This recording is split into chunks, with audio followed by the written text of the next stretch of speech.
Martin, what are you doing? Well, it's 2 metre social distancing, isn't it? No, 1 metre plus. 1 metre. If you're outdoors, it can be a bit better. You can see we've not done this for a bit, can't you? Well, yeah, we're back, guys, aren't we? But It's let his hair go. we're back.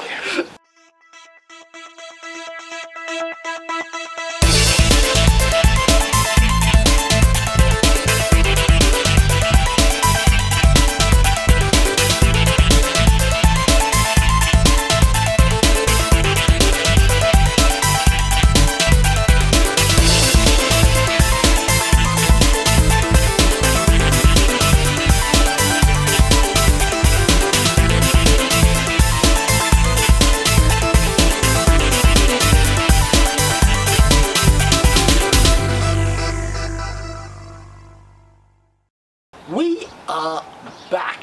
Yes. With a bang. Now, we've been away for a little bit, but we have kept things up to date throughout. And if you haven't seen those, you can catch up with them. We've actually got a specific lockdown list as well on YouTube. It went on a little bit longer than we thought, but we did, had to. We had to. Yeah. So, but we are now here, and this is the slightly delayed episode 25. We are a bit like British Rail. Yeah, we get there in the end. No leaves on track, no, but... Yeah. So we've actually got quite a few things, some of which were filmed back in episode 24. Yeah, so don't be alarmed if social distancing doesn't feature. And there is one point where I'm actually coughing quite a bit, but this was pre-COVID-19. Oh, it was. And, well, I suppose it wasn't really, but... It was for us. Yeah. It wasn't related to it anyway. It wasn't, that no. way, yeah. It was more related to the stuff from episode 15 where I was in hospital with pneumonia. But... Anyway, on with the episode. On with the episode, and let's get on with the links themselves. Coming up, we have a Marcos. And Craig's Corsa gets a fine fettling. And we also have a car that doesn't quite know what it is. Well, it's an Astra Sports Tourer 1.6 Turbo 200 SRI to give it its full name. Okay, so on with this feature. This is a maintenance feature that we're doing on the Corsa C featured in episode 24, that's right. It's been a long time, guys. And yeah, the car came with 0 service history when I bought the car, so the guys and I thought it'd be a good idea to do some preventative maintenance. So that's what we did, all the usual stuff. Roll the tape. Craig's Corsa had been bought without any service history, so we had no idea when the car was last serviced, when it last had an oil change. So we thought it was a good idea to do this now and at least have it out the way, especially after its victory over the Fiesta earlier in the same day. Hey, these things. Rolling top, rolling bottom, you've got to control the flow then.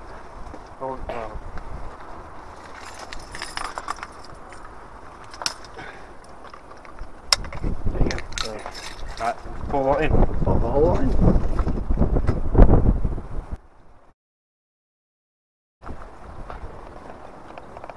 Once the engine had been run a little bit, we turned it off and let the oil settle before draining it out. So this was an ideal time to start replacing the filters. Craig was now about to embark on his first mechanics task. I'll point out at this point, viewers, I'm not mechanically minded. So if it looks like I don't know what I'm doing, it's because I don't know what I'm doing. Actually, that is a very old screw. Once he got going though, Craig didn't do too bad and managed to get the top of the air filter housing off quite quickly, even if there were a few technical difficulties along the way. There's one at the back, That's going to be awkward. and then it's like all 4 corners as close as possible to corners, isn't it? But I don't know what this one's like. Right, they put that right underneath that, although that, it's got a long clip I suppose, hasn't it? Does it help? If not, just clip it back on.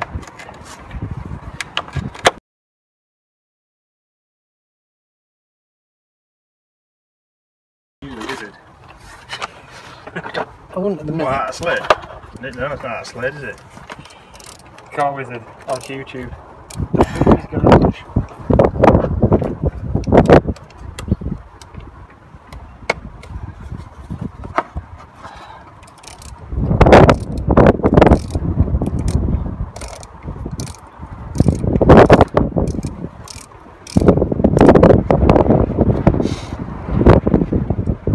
Yeah, that's set for tightening up. That needs to come out.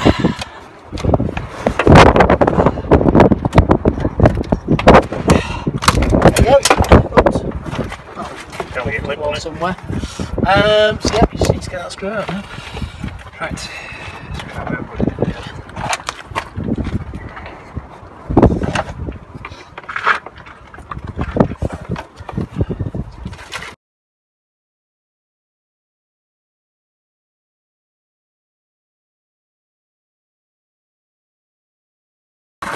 Let's get that out of the way.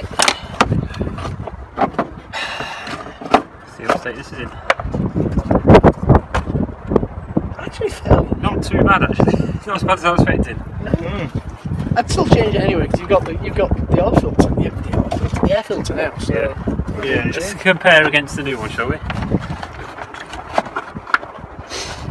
That's the old one. So there we go. That's the difference. Yep. Yeah, So- looks like you've got the right sort of doings. Yep.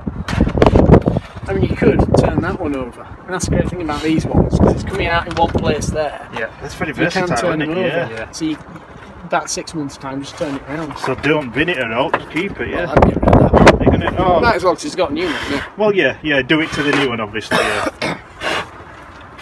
Don't worry about that. That's only going one way into there. It's making sure you don't get into there. That's the problem. So just slot it in. Yep. Yeah, I'd start that side.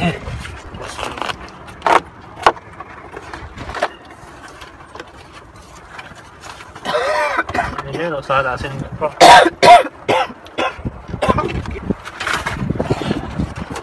There's a bolt right there, you see. Well, it should fit over. It's exactly the same as that, isn't it? Yeah. There it's going in.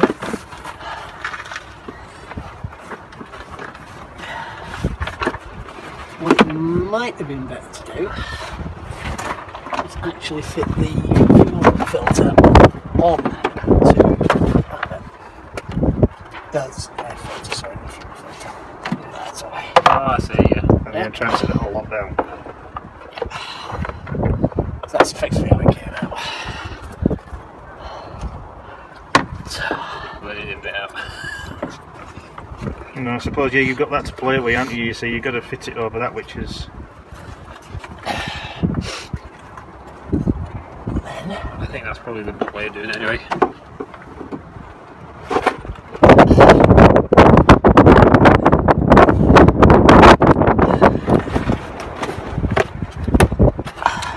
Yep.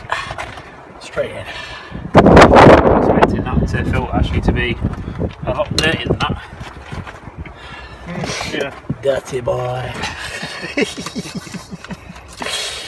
Well, these economical green engines. Put that one in first. Which one? That one? Or that one? That one. Yeah, get your screws in off with it first.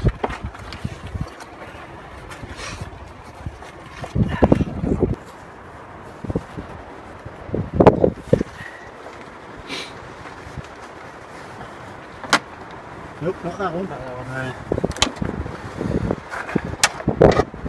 Hold it that way. Let it go.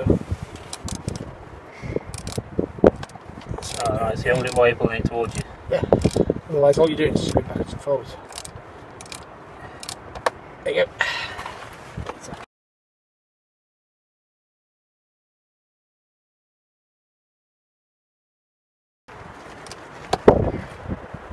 Oh, Jade, I think he got it. And got it he had. And got the whole pipe tightened back up again in no time. Now it was time to find out what size tool I needed to get the sump plug out.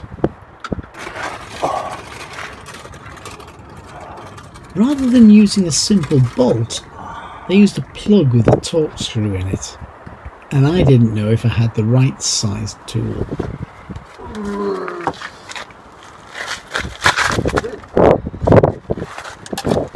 As it happened, I didn't, so it was a quick trip to Gary's to get a little bit of help. It's a timing chain on this. Why? Yeah. Is there? Something you do when you Yeah, top. It said on the last announcement on the advisory was slight oil leak, but that's excessive. With the oil drained, it was now time to change the oil filter, and Craig got to play with a torque wrench.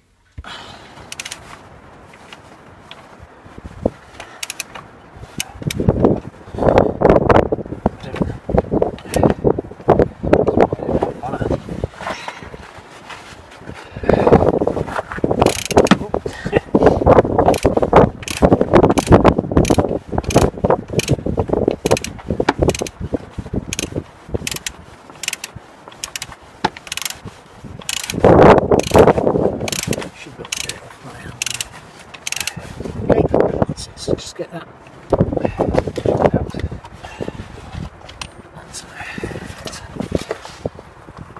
That I wasn't expecting. Now you see where I've got gloves on. So, hold those separate. I need to compare now which of these bits like. The fact that that's there at all is not good. Never mind. Right, you need to take it out of the boxes. just look at that. See that one? Possibly, I'll come up with the other one.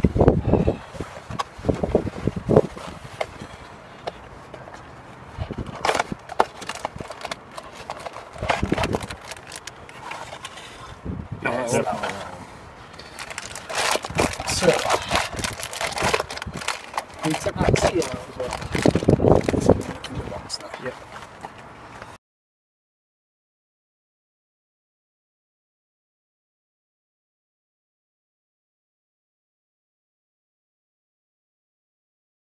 Well, strictly speaking, some people think you don't, and you can get away with it sometimes. But the thing is, the other one not. that Probably could, yeah. that seal does perish over time. That's the thing. I mean, if you're taking the time to change the filter, you may as well take the time to take that off and put the new one on. Exactly. You're defeating objects. Yeah, well, it comes with the kit for a reason, doesn't it? Oh, yeah.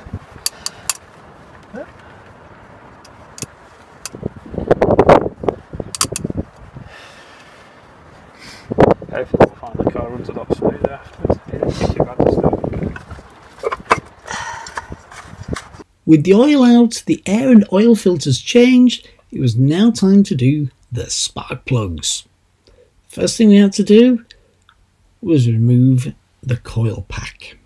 Just change around in a minute.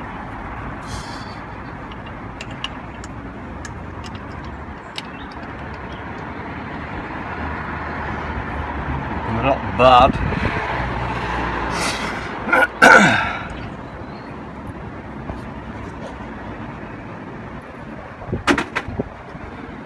Give us a new one.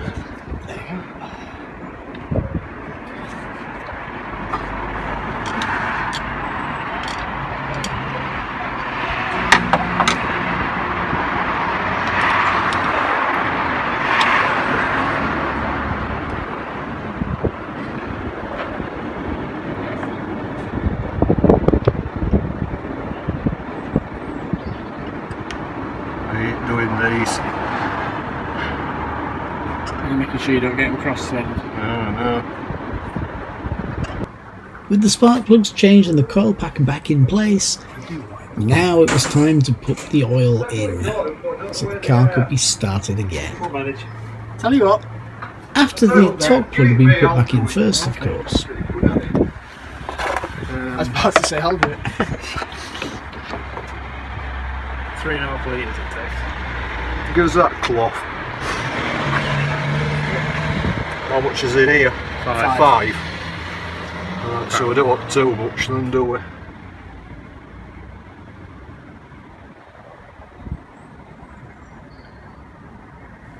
And with this, the service was complete. really good thing we did that. When I got the car, it came with no service history with it at all. So we weren't a bit unsure of when it was last done, that type of thing, and because it was going to be a daily driver for work and doing a few miles, thought best get some, you know, precautionary maintenance done. And when we actually changed things like the oil filter, the air filter, that type of thing, they weren't actually in that bad condition, so it was probably done relatively recently. But definitely worth doing. Also, we used some engine flush there as well, so we did the oil filter, air filter, spark plugs, usual things to do on a decent service. And the car certainly, although it was running okay before, certainly ran a lot better afterwards. So, that was the Corsa.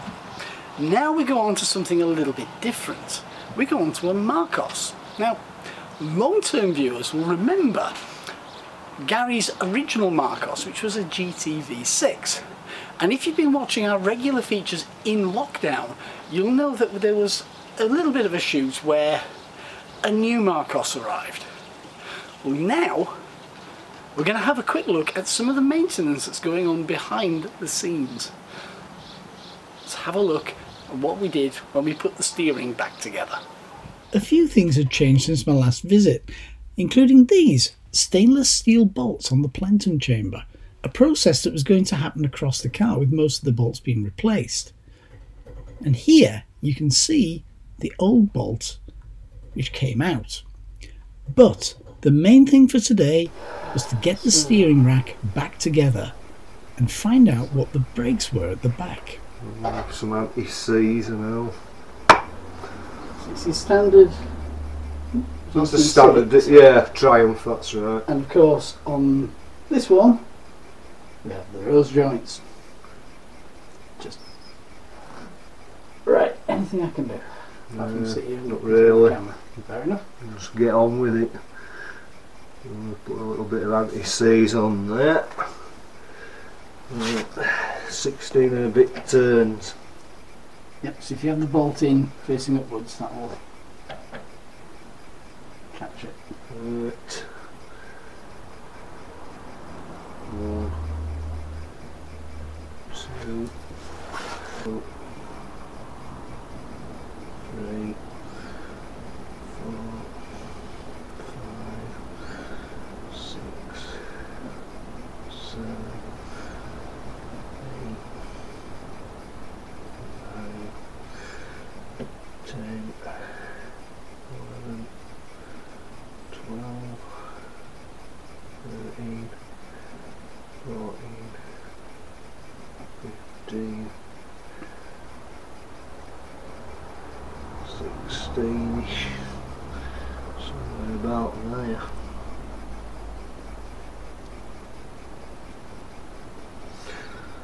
Right, so now we need to bolt through. There's a spacer there.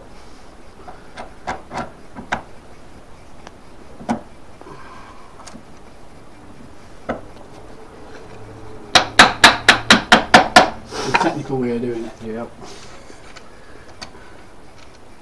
Improvisation mallet. Nice stainless. There.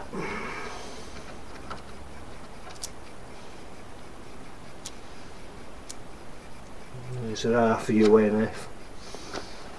Those ones we found last week on the bolt.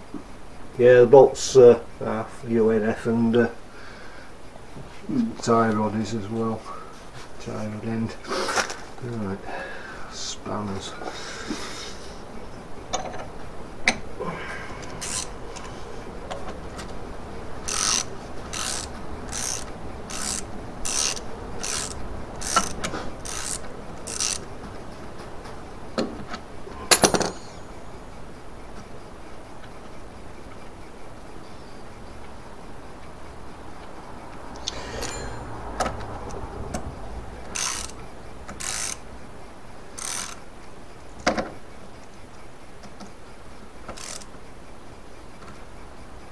I've got a lot of experience in engineering, so that should be tight enough. I don't need a torque wrench on it. And one side's done. go. Are you tightening the nut up? Yeah, I've got to tighten that up. Right, 1 3/4. So 19. That's because we've got a bit of paint on. Right, I need another. Last time you had the absolute joy of... Right, that should be alright. Now it was time to find out what the back brakes actually were. The one was a bit wonky, I replaced that one.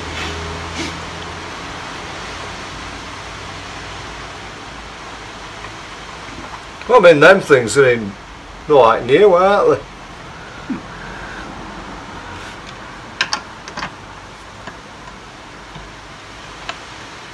Perhaps it was worth 12 grand.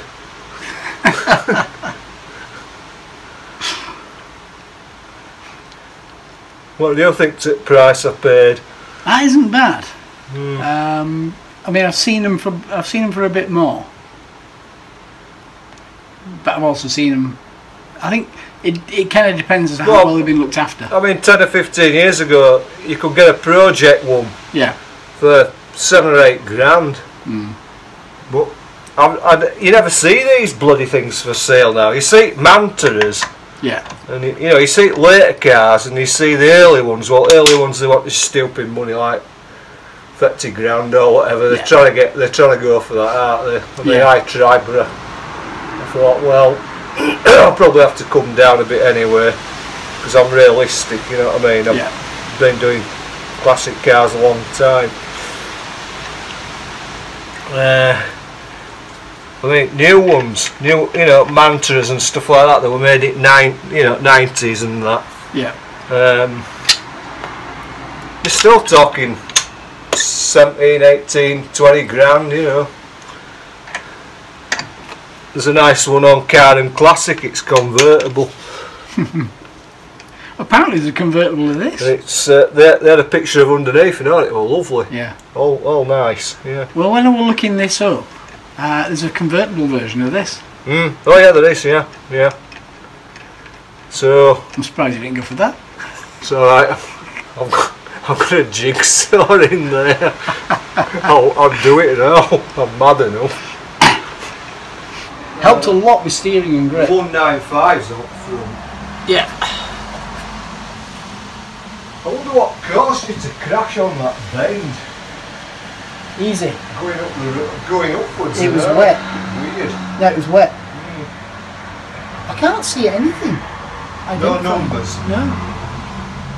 I wonder if the BMW was somewhere. Get some pictures anyway. I'll get some pictures on my phone. Oh, wait a minute. Found something. You got wire brush? Yeah. Right, just come out wait a minute, I'll go and get it.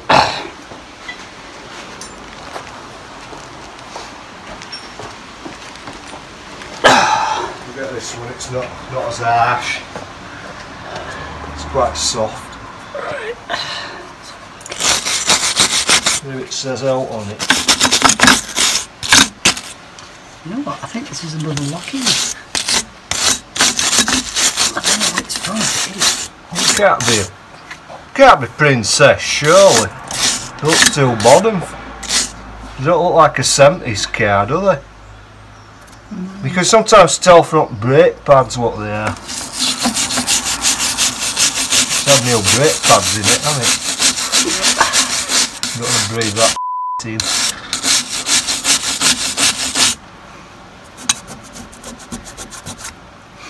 Does it sail? Can I get that over? No, I'll get that over one.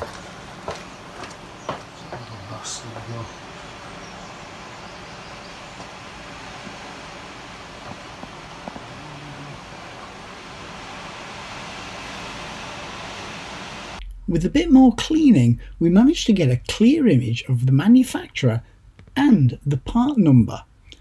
And when we looked them up, first off, we found out there were 2 actual manufacturers of this with the same part number. And the other thing being, these are from a Peugeot 306. And on checking for things like the brake discs, they were exactly the same.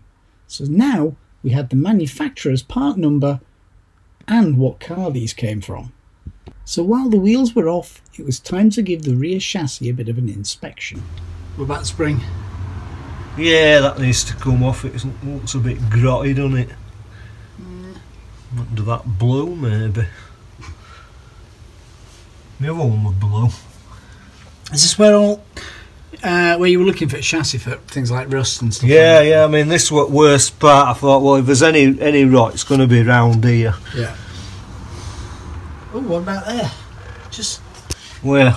Here? Oh no, just on the joint where it comes across. It just looks a little bit. Here? Like, no, further on. Here? Further up there. Right. Nope, further on. It just looks a little bit. Oh, I'm just trying to get it on camera.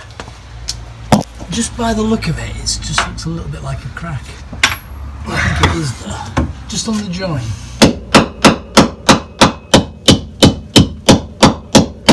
Seems pretty strong to me. Yeah, it must be weight like it is, to be fair. It's just how it's being welded. It's right enough, is that? Now then, that was the Marcos.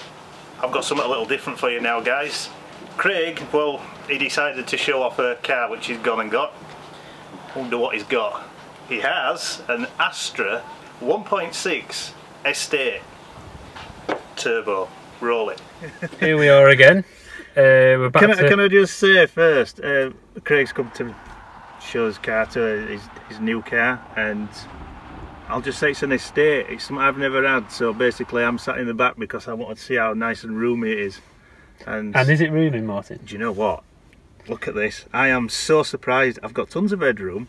I feel like I could really stretch out. I could go on a massive long journey in this and be really refreshed getting out of this. Yeah. I'm impressed. And we aren't even on the move. And this is the first time I've had an adult in the back, so as you can see, there's normally car seats, so I've had to remove the car seat so Martin can sit in the back. Obviously, but I sometimes do act like a child, but I don't now need a car seat. So what have we got with this then? So yeah, this is the next generation Astra. I know we filmed the Mark 6 when I had the Astra Elite we had, and the Mark 5 actually. I remember that, yeah. And I did say that the next car will probably be the new shape, and we'll review it. 2 years later. Talk about timing there, bang on. We finally got there. This is the next generation, so it's the Mark 7 Astra it will be. As Martin said, this is the estate form, or Sport Tourer as Vauxhall call it. Yeah, I do actually like the look of this car, especially the back. I think it's got a bit of presence to it as this for an estate. It has. So yeah, it is it's a SRI trim level, or SRI now technically, because it's the one with the navigation system. 1.6 turbo engine, so it's 200 horsepower. So it does make it the most powerful one in the range. Twin tailpipes, I like the look of it. Twin tailpipes, yeah. I just caught my eye the fact it had twin tailpipes on a state and how cool it looked. I must say, you've got a really well laid out interior in this. I like the piano black. Yeah. I actually prefer that to carbon fibre. I've got carbon fibre in mine. Well, it's funny you mention it. It's one of the reasons that made me go for this car is the interior. I really like how the system's laid out there at a bit of an angle, but it's all really nice and flush. Yeah, it's a bit more interesting than I think this generation of Focus would probably wind up going for, because I do prefer the interior and I think it looks a little bit more classy. Well, you see, I'll just say, for all, my Fiesta's got the tablet, and a lot of cars are this way now, where you've got your tablets are stuck up for your entertainment system. Yeah, it's getting quite fashionable, isn't it? Yeah, it might be fashionable, but I will be honest, I prefer something like that, which is concealed within the dash and flat and not intrusive up in the air. Is that me being me, and most of my other cars have been like this before? And I think it's a nicer design, so it's nice and flush in the dash there, yeah, definitely. I could live with that better. But yes, I find it pretty useful. So this is SRI, so it's not mega equipped with stuff like heated seats and full leather and all them gubbins. But the reason I went for this and not that actually was because of this. Martin will know what I'm on about with this. Handbrake. Elite models of the Astra have electronic handbrake. And I'm not a fan. I'll just say, out of all my cars I've had, and I've learnt to drive obviously using a handbrake, as most people will, and I only ended up with one car which had an electronic handbrake, and that was my 2-litre diesel Mondeo, and it took a pain and a long time of me owning it over the time to get used to it. just as I got used to it, then the car went, and then I got my Fiesta ST line as, sorry, no, not ST line, Fiesta ST that was filmed, the yellow one, which obviously went back to normal handbrake, and boy was that hard to get used to that. Yeah. It's not a thing I'd like. No, I've generally prefer, that's one of the reasons why I went for this trim and not somewhat higher. But you've got your creature comforts as you'd expect, so your cruise control. This one has standard air conditioning. I thought at the end of the day, aircon's aircon. If you've got it, fine. That's all you really I'm just need. glad I've got it, to be honest. It's the first car I've had in years now that actually has aircon but works. Yeah. But yes, it's got plenty of features. Button there to turn off your parking sensors. This has front and rear parking sensors. I've never known that, a button actually to turn parking sensors off. I think it's mainly for the front. I think we've had it on the blue one as well. The times I've had cars with parking sensors and you just couldn't turn them off. Yeah, mainly for the front ones, I believe. It is an option on this car, it's front and rear sensors, that as that. Obviously traction control. This car also has the lane departure warning system, which I've not used yet. So I'm not entirely sure how it works. I think it's one that tugs you. Yeah, well, mine slightly, on the Fiestas, and I think the Focuses as well, is you get adjusted with the steering wheel. Yeah, yeah. They say it can be a bit daunting because it is like someone just grabbing your wheel for you, and it's, if you're not used to it and ready for it, so I turn mine off. Yeah, yeah. So that has that feature. Obviously, this one we have the sport button. I caught my eye at sport button. Which does I like to see a car with a sport button. Does make a difference. But yes, it does make things a little bit more interesting to drive. Just a little bit better handling and a bit, like I said, throttle wise, it just gives it a bit more. You can feel it when you're driving it. Yeah, just a little bit of punch. Yeah, and obviously your stop-start system that you can turn off, which I must say it's a very classy gear shift. It is. With the chrome and that, but it's subtle, but it looks a bit classy. It's very chunky toed as well. It looks big. Yeah, it's nice to change gears with. Obviously 6-speed, and obviously your power socket down there, of course, and some cup holders. And you get standard an armrest, which is only to be expected in a car like this. Yeah, I've got very used to armrests on cars now. Cars that don't have armrests. So had I, and it didn't seem a deal breaker when I had my Puma, but I sort of expected it when I got this Fiesta ST line, and for not to have one, I'm still do that, and I love an armrest. You don't sacrifice boot space for legroom either. Certainly don't. You've got plenty of room in the back, and you've got plenty of room still in the boot as well. Obviously, in the normal hatchback, your 5-door hatchback, you suffer a little bit with boot space, but nevertheless. It might be me, but I do find for a big car, let's say an estate, a big car, but I do find your wing mirrors look tiny when you sat in here. They do, but I do like the design of them. Oh, don't get me wrong, they're a nice design, and I think they actually complement the car. It's just that I've seen smaller cars with bigger mirrors. You join me on me, Todd. It is actually very nice to drive. I had the previous generation one, of course, this is very much similar, just more modern, really, as you'd expect. Vauxhall had a pretty good thing going with the Asteroid, sold very well, and yeah, they're not going to change it that much when they've got a decent recipe to start with. It's a lot more dynamic than the previous gen, I will say that. It's much, I'm not going to say it's a Ford Focus, but it's certainly a lot more dynamic to drive. Much better quartering, handling wise. Very impressive, in fact. And it's actually quite a nice blend of handling and comfort, really. So yeah, really very impressed actually with this new Astra. This is the 200 horsepower version, and therefore is pretty nippy. Let's just put it that way. Not that I drive around like an idiot, obviously, but no, it's certainly handy for motorways. That mid-range sort of overtaking sort of power is really very good indeed. Plenty of room. This is the Sport Tourer, the estate.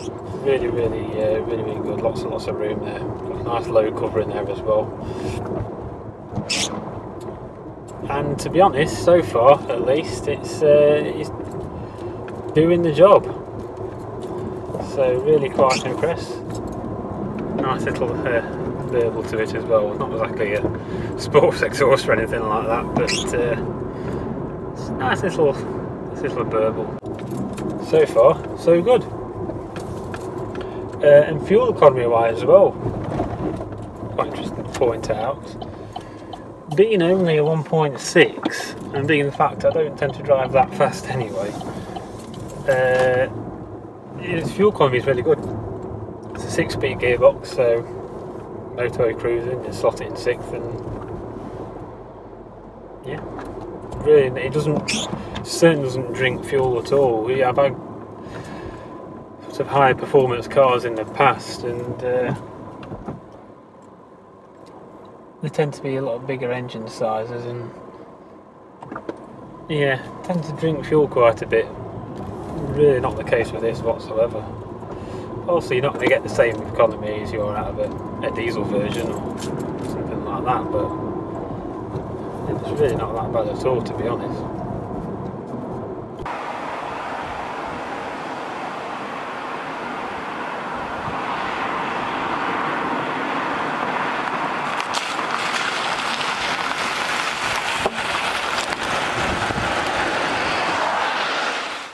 That then was the Astra.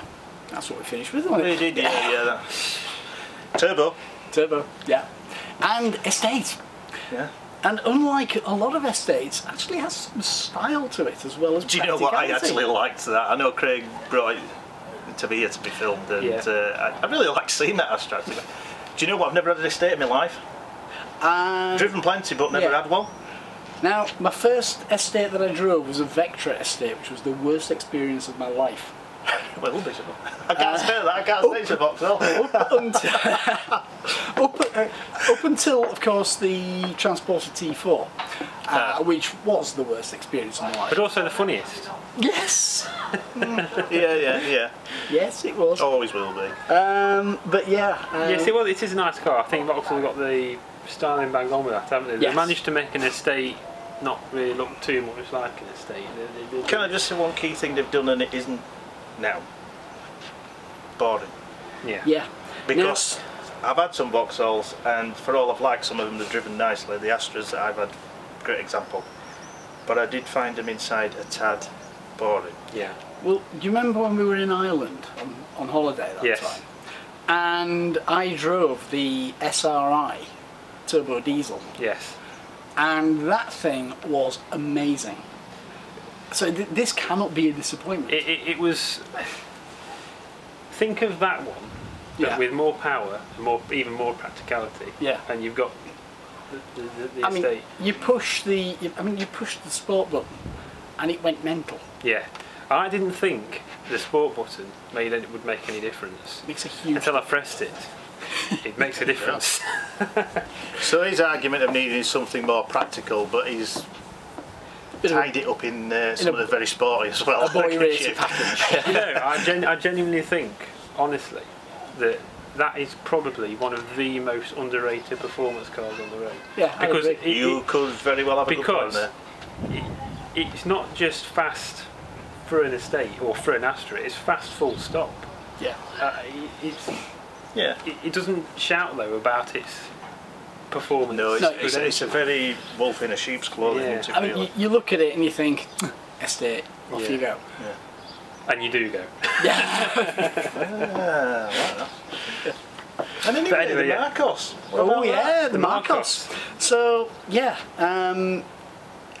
one thing I would recommend is have a look in some of the videos we did on in between on lockdown, because one of them actually no, I think was it Patreon exclusive? I can't remember. One was the first one. One was Patreon exclusive, but there is one where we take the steering apart to find out where the play was, and then realise that it's not quite the same as regular steering. So have a look at that.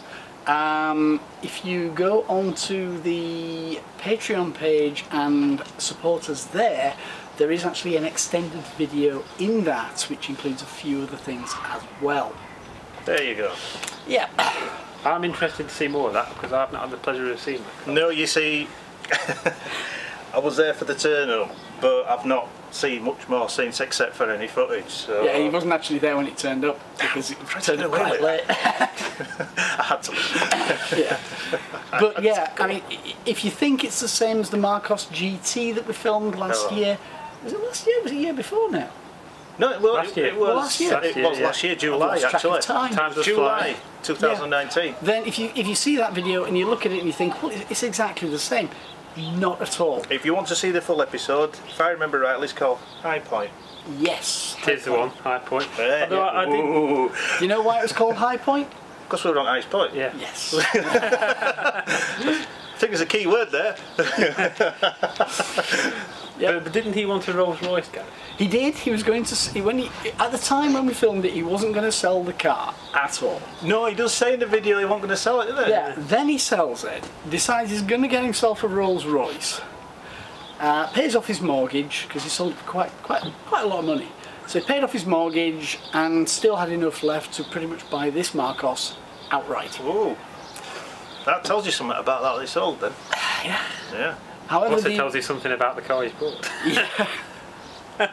Maybe, but knowing Gary, with this, Yeah, he'll I sort think it. when He'll you'll see this sort it. car fully finished, it'll will. be a cracker. Yeah. And then of course we have the Corsa, guys. Yes. How can we forget the Corsa? so- Now, yeah. I think, obviously we can't do it now because it's been driven since, and of course it will have started to be used a bit. But I think next time it gets a proper service, we should actually take it on the MPG trip again to see if it's made a difference. Yes.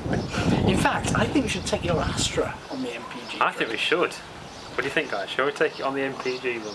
May as well. Let us know in the think so. comments. And can I just say, it's a little bit away. I don't know whenever you guys are going to see this episode. It won't be far from when we've done filming it. But in September of this year, I will have had my Fiesta ST line 2 years. And still kept it. And still kept it. Now Which is this is a a surprise, record I for think. me. I should be getting a medal for this because it normally would have been gone by now. But I'll tell you what. Hang on. Oh, here we go. Pin that onto you. There we go. Badge of honour.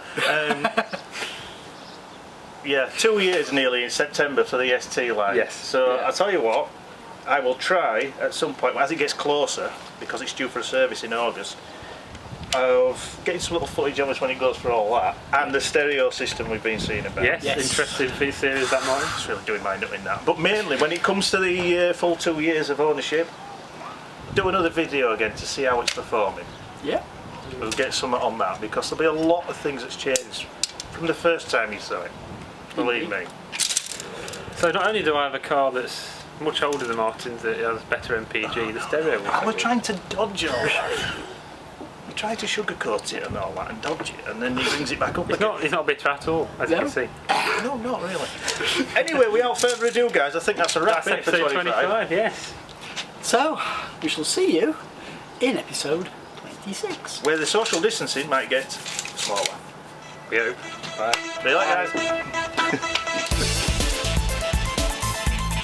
You're supposed to ask me what I'm doing. I'm not going to get to end the tips. Long-time viewers will remember Martin.